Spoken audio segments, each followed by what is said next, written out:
काफी समय पहले रवि और शेखर दो दोस्त थे। दोनों की मित्रता बहुत गहरी थी। एक दूसरे पर दोनों को अटूट विश्वास था, क्योंकि दोनों एक ही गांव के थे। तो दिन में एक बार तो आपस में मिल ही लेते थे। कोई भी काम करना हो तो दोनों एक दूसरे की सलाह को बहुत तवज्जो देते थे।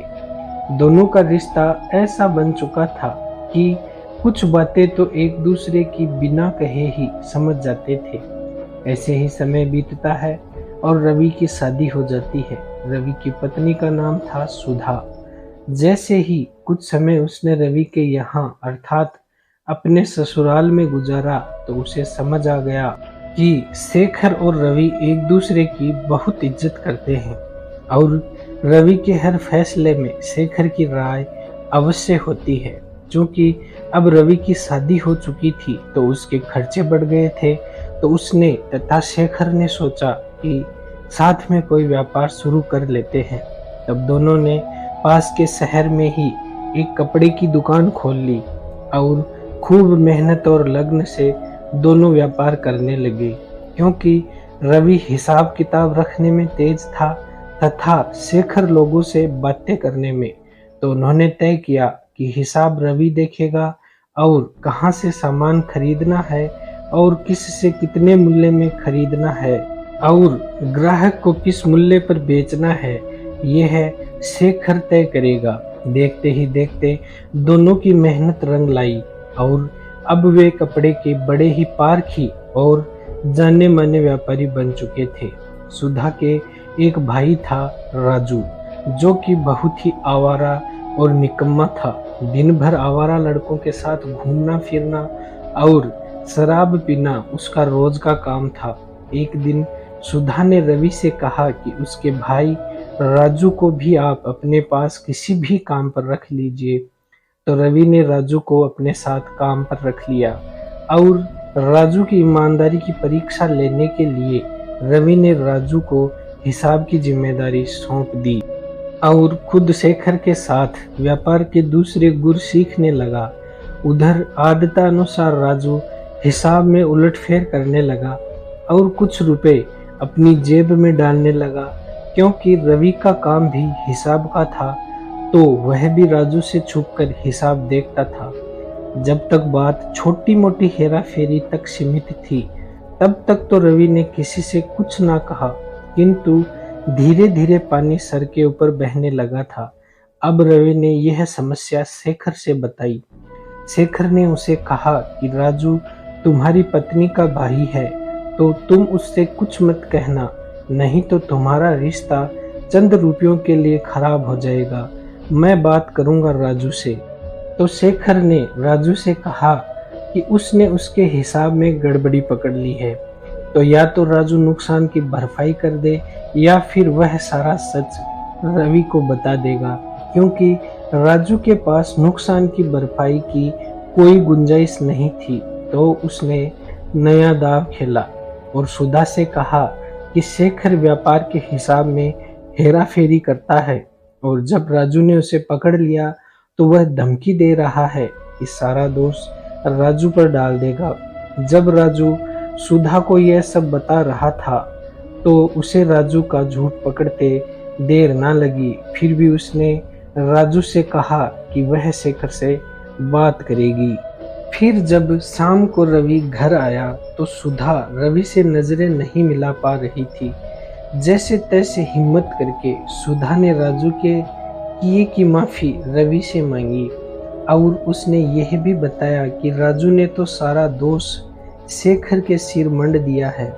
तब रवि ने उसे सारा माजरा समझाया और बताया कि कैसे सब कुछ घटित हुआ। रवि से सारी बात सच सच जानकर सुधा का मन और ज्यादा शर्मिंदगी से भर गया। सुधा को उदास देखकर रवि ने कहा कि तुम ऐसे उदास ना रहो, मेरे पास एक योजना है जिससे तुम्हारे भाई को सुधारा जा सकता है। फिर उसने अपनी योजना सुधा को बताई। सुधा को भी उसकी योजना सही लगी। अगली सुबह रवि ने शेखर को भी अपनी योजना का हिस्सा बना लिया। योजना अनुसार आज रवि, शेखर, सुधा और राजू शाम का खाना एक साथ खाने वाले थे। फिर सब खाना खाने बैठते हैं कि सुधा कहती है, क्यों शेखर, आपको मेरा भाई ही मिला था क्या अपनी चोरियों का दोष थोपने के लिए? तब शेखर गुस्से से, अपनी से क्या मतलब है आपका? क्या चोरियां मैंने की हैं? सुधा, क्यों? मेरा भाई कर सकता है तो आप क्यों नहीं? रवि यह सब सुनकर गुस्से से, सुधा, कैसी चोरियां? और तुम ये किस लहजे में शेखर से बात कर रही हो? सुधा गुस्से से, शेखर का कहना है कि मेरा भाई रोज दुकान के हिसाब में गड़बड़ी करता है और अपनी अय्याशी और शराब के लिए रुपए चुराता है, और राजू ने मुझे बताया है कि यह सब शेखर खुद करता है। तभी शेखर गुस्से से उठते हुए, बस भाभी, बहुत सुन चुका मैं, किंतु अब और नहीं। रवि, कल सुबह आकर व्यापार आधा आधा कर लेना। इतने अपमान के बाद मैं और काम नहीं कर सकता तुम्हारे साथ। यह कहकर शेखर वहां से चला जाता है। शेखर के जाने के बाद रवि गुस्से से, सुधा, आज तुमने ठीक नहीं किया। जो रिश्ता बचपन से मैं निभा रहा था, आज तक शेखर ने कुछ गलत नहीं किया और तुमने सब कुछ एक पल में खराब कर दिया।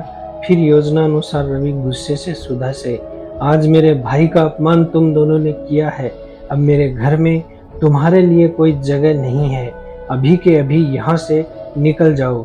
इधर राजू बैठकर चुपचाप ये सब कुछ देख रहा था। उसने सोचा नहीं था कि उसका एक छोटा सा झूठ उसकी बहन के जीवन में इतना बड़ा भूचाल ला देगा।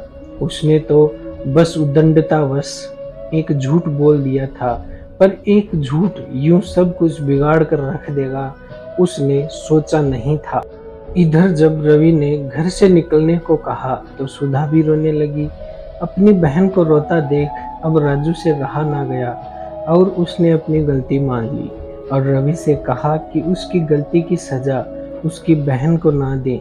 फिर रवि ने उसे बताया कि उसकी चोरी रवि ने ही पकड़ी थी और उन दोनों का रिश्ता खराब ना हो जाए, इसलिए शेखर ने राजू को समझाया था। फिर सुधा और रवि ने उसे अपनी योजना भी बताई।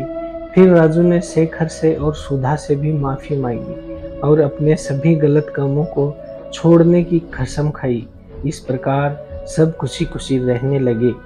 किंतु हर रिश्ते को बचाने के लिए न ही शेखर जैसे दोस्त मिलते हैं, ना ही सुधा जैसी पत्नी और ना ही रवि जैसे पति। और हमारी इन छोटी छोटी बुरी आदतों की वजह से कितने ही रिश्ते चंद लम्हों में ही टूट जाते हैं। क्या हम इन रिश्तों को बचाने के लिए झूठ बोलने से बच नहीं सकते? क्या अपनी बुरी आदतों को रिश्तों के लिए समय रहते छोड़ नहीं सकते? क्योंकि रिश्तों की डोर तो बहुत ही महीन धागे से बंधी होती है और जब उस धागे के साथ ज्यादा खींचातानी होती है तो उसे टूटते देर नहीं लगती है। दोस्तों, कहानी अच्छी लगी हो तो लाइक करें, शेयर करें और चैनल को सब्सक्राइब करना ना भूलें। जय हिंद, वंदे मातरम।